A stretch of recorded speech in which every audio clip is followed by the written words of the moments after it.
पुण्यात्माओं, परमात्मा स्वयं ही इस काल के लोक में आते हैं, अपने बच्चों को तत्व ज्ञान से परिचित कराते हैं। दास के अंदर उसी पूर्ण परमात्मा कबीर साहिब जी की शक्ति काम कर रही है। आप सभी पुण्यात्माओं को काल के जाल से निकालने के लिए परमात्मा इस पृथ्वी लोक में फाल्गुन शुक्ल पक्ष एकम विक्रमी संवत 2053 9 मार्च 1997 रविवार के दिन आए और सार नाम व सार शब्द खुल कर देने का आदेश दिया, जिससे आप सभी का मोक्ष हो सके। इसके बाद इस आध्यात्मिक ज्ञान के प्रचार प्रसार में बहुत तेजी आई और आज आप सभी पुण्यात्माओं को अपने निज घर की और परमात्मा की पहचान हो पाई। 600 साल पहले परमात्मा को ना पहचान कर हम काल के जाल में धोखे से रह गए थे। अब की बार दास को आम संत समझकर धोखा मत खा जाना। यदि आप इस परमात्मा के तत्व ज्ञान से पूर्णतः परिचित हो चुके हो तो दास के इस इशारे को समझकर अपना उद्धार करवा लेना और अपने अन्य भाइयों बहनों को भी कबीर परमात्मा का यह सच्चा मार्ग समझाना। दास को कबीर परमात्मा का मिलना आप सभी के जीवन के कल्याण का कारण बन रहा है। आपको अब उस दिन की घटना के बारे में बताता हूँ। ये सत्य घटना उस दिव्य प्रसंग की है जो आज तक केवल एक रहस्य था। वो रहस्य सालों पश्चात अब आपके सामने प्रस्तुत होने जा रहा है। संत रामपाल जी महाराज जी के जीवन का वो महत्वपूर्ण दिन जिसके विषय में उन्होंने आज तक भक्त समाज के समक्ष केवल सांकेतिक और आंशिक वर्णन किया था, अब उनकी आज्ञा से वो दिव्य प्रसंग विस्तार से प्रस्तुत हो रहा है। ये प्रसंग उस दिन का है जिस दिन संत रामपाल जी महाराज जी को कबीर परमेश्वर जी स्वयं इस धरातल पर आकर मिले थे। हे गुरुदेव राम देवानंद जी महाराज, ना जाने आपने इस दास में क्या देखा कि आपने इस दास को इतनी बड़ी जिम्मेदारी दे दी। अपने बाद मुझे गुरु पद पर बैठा दिया। ये दास अपनी आखिरी सांस तक आपके द्वारा दिया गया जगत कल्याण के मार्ग और मोक्ष के कार्यों को पूरा करने के लिए समर्पित रहेगा। परमात्मा का सत्य ज्ञान और सच्चा मंत्र हर घर तक पहुंचा के छोड़ दूंगा, फिर चाहे कुछ भी बीते मेरे साथ। ये दास आजीवन परमात्मा के मार्ग में कार्यरत रहेगा। ये फाल्गुन शुक्ल पक्ष एकम विक्रमी संवत 2053 9 मार्च 1997 रविवार की बात है। संत रामपाल जी महाराज हरियाणा के झज्जर जिले के एक झाड़ली कस्बे में गरीबदास जी महाराज जी की वाणी का पाठ करने गए थे। वहां किसी कारणवश पाठ रद्द होने की वजह से वे वापस आ रहे थे। वहां से लौटते समय संत रामपाल जी महाराज कबीर परमात्मा की याद में मग्न अपने दोपहिए वाहन पर सवार वापस लौट रहे थे। संत रामपाल जी महाराज स्कूटर को रास्ते में एक चाय की दुकान के पास रोक देते हैं। राम राम महाराज जी। राम राम भगत जी। महाराज जी चाय समोसा लगा दूं? हाँ भगत जी लगा दीजिए।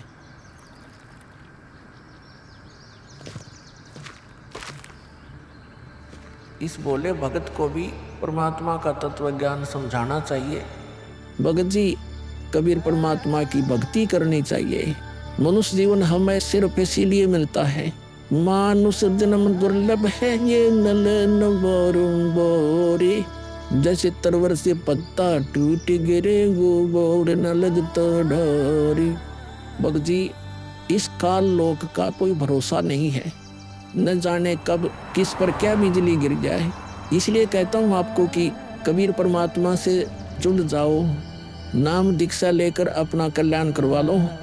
वो कबीर परमात्मा यह भी आपकी और आपके परिवार की रक्षा करेगा और मृत्यु के बाद सीधा मोक्ष को प्राप्त कर जाओगे। ठीक कहते हो महाराज जी। ये कबीर परमात्मा ऐसे गंदे लोक में जहां आदमी की जिंदगी का पल का भरोसा नहीं, व्यक्ति यहाँ जी कैसे रहा है ना जाने कब क्या हो जाए, कब कौन सी बीमारी हो जाए, कब दुर्घटना हो जाए, कब कोई संसारिक आपदा आ जाए। दाता, आपकी भक्ति के बिना यहाँ किसी को ना सुख मिल सकता है और न ही मोक्ष।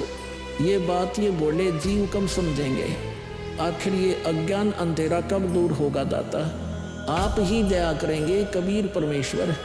ये बोले जीव तो अपना जीवन आपकी भक्ति के बिना व्यर्थ ही कर रहे हैं। चाय पीने के बाद संत रामपाल जी महाराज मातन हिल की तरफ निकल पड़ते हैं। बिन उपदेश अचंभ है, क्यों जीवत है प्राण, और भक्ति बिना काठोर है, ये नर नहीं पाषाण। आगे चलकर संत रामपाल जी महाराज स्कूटर को एक पुलिये के पास रोक देते हैं। इस पुलिये की खास बात ये थी कि संत रामपाल जी महाराज जी ने इस पुलिये को सिंचाई विभाग में जूनियर इंजीनियर रहते हुए स्वयं बनाया था। क्योंकि यह पूरा क्षेत्र जंगल नुमा था, इसलिए संत रामपाल जी महाराज जी को इस पुलिये पर बैठना बहुत अच्छा लगता था और नौकरी के दौरान वो इस पुलिये पर बैठकर परमात्मा की याद में खो जाया करते थे। हे दयालु कबीर परमात्मा, आप जी हम नीचों के लिए 600 वर्ष पहले एक धानक रूप धारण कर इस गंदे लोक में 120 वर्ष तक रहे। आप जी को गर्म तेल के कढ़ाई में डाला गया, खूनी हाथी से मरवाने की कोशिश की गई, दरिया में डुबोकर मारने की कोशिश की गई। आप जी को बदनाम करने हेतु झूठी चिट्ठी डाली गई। आपके साथ कितने जुल्म ढाए गए, फिर भी हे दयालु कबीर परमात्मा, आपने क्या कुछ नहीं किया। अपनी सतलोक से बिछुड़ी आत्मा को अपनी शरण में लेने के लिए, इस तत्व ज्ञान को सब जीवों तक पहुंचाने के लिए।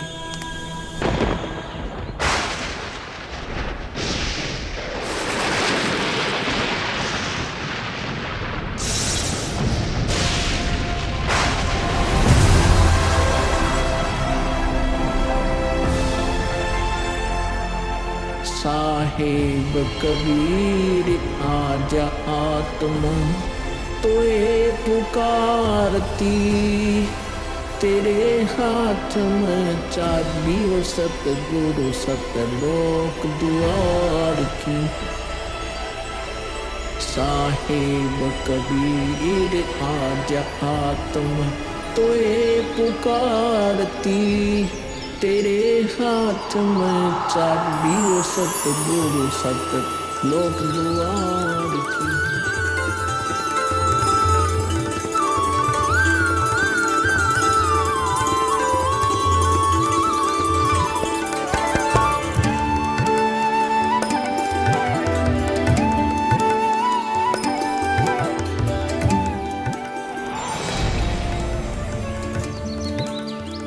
राम राम भगत जी। राम राम। आओ भगत जी बैठिए, खड़े क्यों हो? संत रामपाल जी महाराज अपने परने को पुलिया की दीवार पर बिछा देते हैं और महात्मा जी से बैठने का आग्रह करते हैं। कहाँ से आए हो बेटा, क्या करते हो? भगत जी, वैसे तो मेरा गांव धनाना है, जिला सोनीपत में पड़ता है। अब एक छोटा सा मकान बनाकर रोहतक में रहता हूँ। जूनियर इंजीनियर था, लेकिन अब नौकरी छोड़ दी है। बेटा, तेरे धनाना और रोहतक वाले घर के बारे में तो मैं अच्छी तरह से जानता हूँ और यह भी जानता हूँ कि तेरे 2 पुत्र और 2 पुत्री हैं। मैं तो यह पूछ रहा था कि इस जन्म से पहले तेरा घर कहाँ था? अरे, इन महात्मा जी को मेरे बारे में इतना कैसे पता है? महात्मा जी, जन्म से पहले हम सतलोक में थे, वही हमारा घर था। लगता है ये भगत जी राधा स्वामी पंथ के अनुयायी हैं। इनको सत्य का ज्ञान कराना चाहिए। मेरे गुरुजी स्वामी रामदेवानंद जी हैं। मेरे भगवान कबीर देव जी सृष्टि के रचनहार हैं, वही सतपुरुष है। कुछ पंथ वाले सतलोक के विषय में तो बताते हैं, लेकिन वे सतपुरुष को निराकार बताते हैं, जो कि बिल्कुल झूठ है।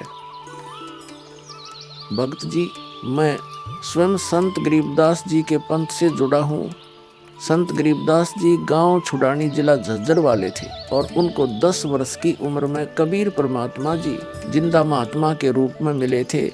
उसके बाद कबीर परमात्मा जी गरीबदास जी की आत्मा को अपने साथ सतलोक ले गए थे और वहाँ की सारी व्यवस्था दिखाकर उन्हें इस धरती पर वापस छोड़ा था। फिर उन्हीं बालक गरीबदास ने सतलोक के बारे में बताया कि ऊपर सतलोक है, वहाँ सारी सुख सुविधा उपलब्ध हैं, सदाबहार बाग हैं, नर नारी की सृष्टि है। वहीं पर एक गुम्मट युक्त महल में कबीर परमात्मा जी सिंहासन पर बैठे हुए हैं और वहीं से कबीर परमात्मा जी इस सृष्टि को चला रहे हैं। हम सब वहीं रहा करते थे, वही हमने जाना है। जो सतलोक में केवल प्रकाश ही प्रकाश बताते हैं उनका ज्ञान गलत है, वे मोक्ष प्राप्त नहीं कर सकते। भक्त जी उस बालक गरीबदास ने वाणियों के माध्यम से बताया है कि गरीब अनंत कोटि ब्रह्मांड का एक रति नहीं भार, सतगुरु पुरुष कबीर हैं कुल के सिरजनहार। कौन कबीर? हम सुल्तानी नानक तारे दादू को उपदेश दिया, जाति जुलाहा भेद नहीं पाया, काशी माहे कबीर हुआ। बहुत आनंदित करने वाली बातें करते हो, और बताओ कुछ। इन्हें अपना ज्ञान अधूरा लग रहा है, हो सकता है ये नाम दीक्षा लेकर परमात्मा से जुड़ जाए। भक्त जी अगर आपको अपना कल्याण करवाना है तो एक ही तरीका है, नाम दीक्षा। मेरे पूज्य गुरु जी ने मुझे नाम दीक्षा देने का आदेश दे रखा है। मैंने अपना घर और नौकरी छोड़ दी है, अब गुरुदेव जी की ही आज्ञा अनुसार प्रचार और दीक्षा देने का पवित्र कार्य कर रहा हूँ। बेटा, क्या तुम्हारे गुरु जी ने तुम्हें सारनाम और सार शब्द देने का भी आदेश दिया है? इन्हें कैसे पता सारनाम सार शब्द के बारे में? गुरुदेव की आज्ञा थी कि अभी सारनाम को सार्वजनिक नहीं करना है। उन्होंने कहा था कि मुझे स्वयं परमेश्वर कबीर जी मिलेंगे और वही मुझे सारनाम को सार्वजनिक करने का सही समय बताएंगे। तब तक यह सारनाम केवल विशेष विश्वास पात्र अनुयायियों तक सीमित रखना है। बेटा रामपाल, मैं ही सत्य पुरुष कबीर हूँ। अब वह समय आ गया है सारनाम और सार शब्द प्रदान करने का। वह भक्त जी, मैंने आपको बता दिया कि कबीर परमेश्वर मुझसे मिलने आएंगे, तो आप स्वयं ही कबीर परमेश्वर बन बैठे। मैंने अपने गुरु जी से पूछा था कि हे गुरुदेव, मैं कैसे पहचानूंगा जो मुझे मिलेंगे कि वे कबीर भगवान हैं? गुरु जी स्वामी राम देवानंद जी बोले, यह विश्वास करवाना, वो पहचान करवाना उनका काम है।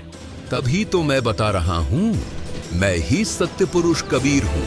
कबीर परमेश्वर जी सबको जिंदा बाबा के वेश में मिले हैं, आप तो जिंदा बाबा वाले वेश में नहीं हो। जिंदा महात्मा तो मुसलमान साधु होते हैं। मुसलमान धर्म तो अभी 1500 साल पहले ही बना है। मेरा असली वेश तो यही है जिस रूप में मैं तुम्हारे सामने खड़ा हूँ। रामपाल, तुम मेरी परम हंस आत्मा हो। जगत कल्याण के लिए मैंने ही तुझे भेजा है। अब सही समय आ गया है सार नाम और सार शब्द देने का। मैं कभी सिर पर मुकुट, कभी पगड़ी, कभी टोपी धारण कर लेता हूँ। चारों युगों में आता हूँ। सतयुग में सत सुकृत नाम से, त्रेता युग में मुनींद्र नाम से, द्वापर युग में करुणामय नाम से और कलयुग में अपने वास्तविक नाम कबीर देव यानी कबीर नाम से आता हूँ और तेरे जैसी हंस आत्माओं से मिलकर उनका भ्रम दूर करता हूँ। लेकिन अगर तुझे केवल जिंदा महात्मा के रूप में विश्वास है तो मैं तुझे अपना वो रूप भी दिखा देता हूँ। ये देख।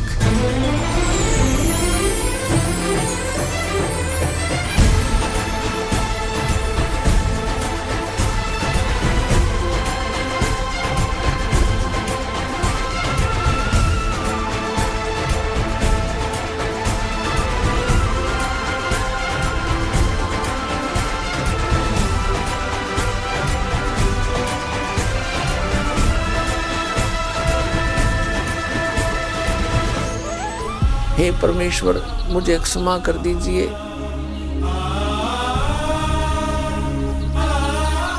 मुझसे अनजाने में गलती होगी।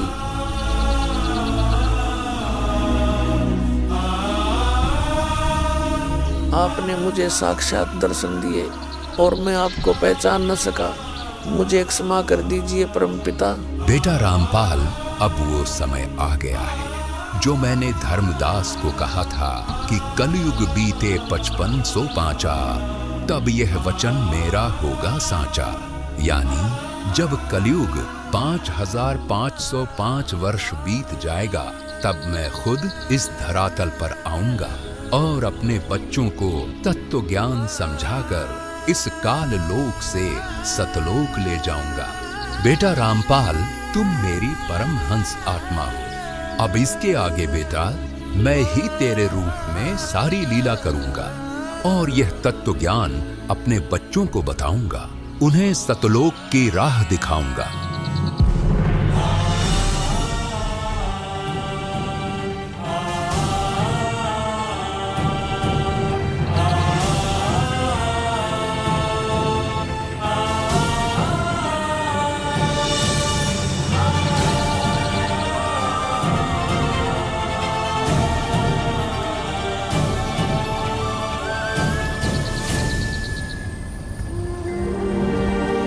इस प्रकार कबीर परमात्मा संत रामपाल जी महाराज जी को सह शरीर सतलोक भेज देते हैं और अपनी लीला को आगे बढ़ाते हैं। गगी ख्यालवी साल सतगुरु अतल दिगंबर धीर भक्ति हेत काया घर आए अवगत सहत कबीर। भक्ति हेत काया घर आए अवगत सहत कबीर। अमर करूं सतलोक पठाऊं तात बंदी छोड़ कहाऊं।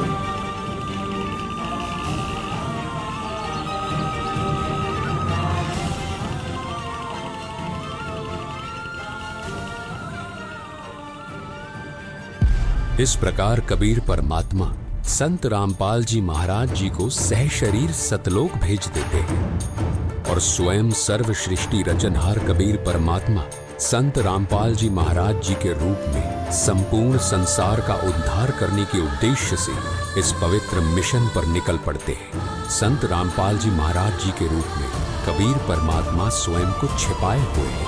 उनके इस लीला को समझना आम जीव की समझ से बहुत दूर है। एक संत के स्वरूप में परमात्मा के अभिनय की ये अद्भुत सच्चाई भक्त समाज के लिए जानना बहुत जरूरी था।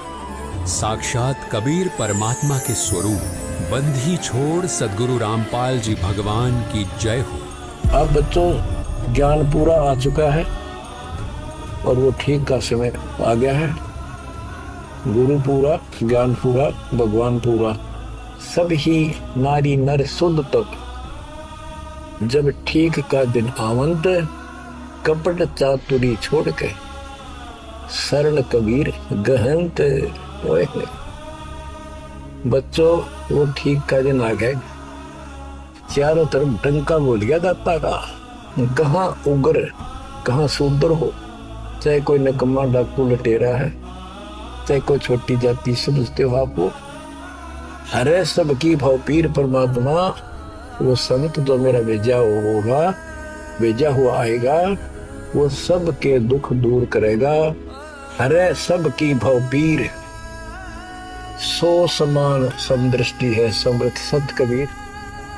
वो एक समान समदृष्टि का है, सबको एक दृष्टि से एक समान प्यार देगा, सबको एक जैसा व्यवहार देगा, एक जैसा सच्चा नाम सतनाम सार शब्द देगा। वो समर्थ संत कबीर ही होगा। बोलो बंदी छोड़ कबीर साहब की जय हो।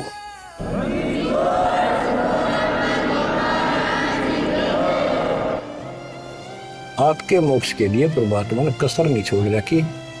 जो भी संभव व्यवस्था है वो सारी कर दी है। बच्चों, तुम भी दया करियो, रहम करियो उस परम पिता पे। बच्चों, आने वाली पीढ़ियां आपको भी याद करा करेंगी, जब तक चांद सूरज रहेंगे आपका नाम रहेगा कि हमारे कौन माता पिता, कौन दादा परदादा दादी इसे अमृत ज्ञान को हमारे पूर्व में लाए थे। आने वाली पीढ़ियों के उद्धार के लिए तुम जिम्मेवार हो, कुर्बान हो जाओ। पहचान लो उस परम पिता को और पहचान लो अपने गुरुदेव को। परमात्मा आपको मोक्ष दे, आपको सद्बुद्धि देकर रखे, आपको भगवान की याद बनी रहे, सतलोक याद रहे, काल का कष्ट भी याद रहे, यहाँ भी सुखी रहो, सतलोक में सदा सुखी हो जाए। ये दास का आशीर्वाद है। सत साहिब।